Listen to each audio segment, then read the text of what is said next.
en parle avec notre correspondante dans la région, Sonia Ghazali. Sonia, bonjour. Les talibans ont donc douché ce matin les espoirs de milliers de jeunes Afghanes. Elles n'ont le droit de suivre des cours que jusqu'à l'école primaire.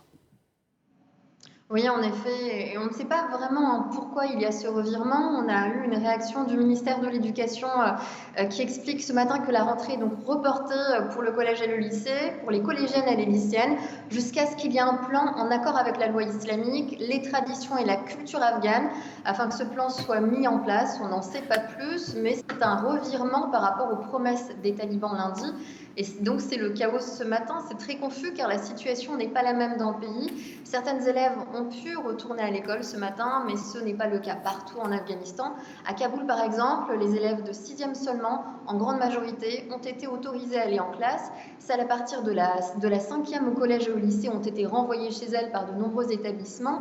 On a pu voir sur les télés locales des scènes très poignantes avec des jeunes filles dans leur uniforme, dans la rue, avec leur voile blanc en train de pleurer.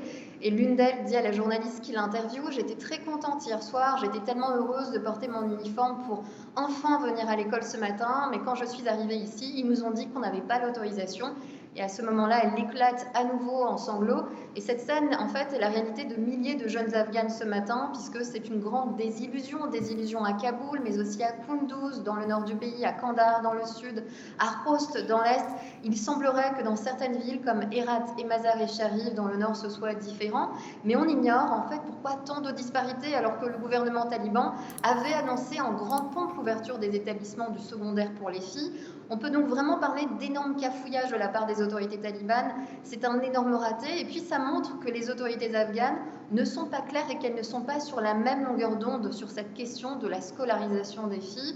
Il y a donc énormément de déception, de tristesse. On a discuté ce matin avec Heather Barr, qui est la directrice associée de Human Rights Watch.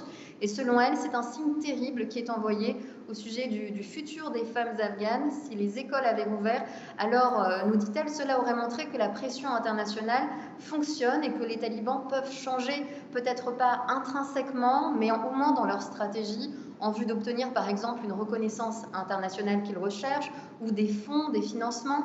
Mais là, ils envoient un autre message. Ils montrent, dit-elle, qu'ils n'ont pas la volonté ou la capacité du moins de changer, mais qu'ils restent fidèles à leur noyau dur qui est profondément misogyne.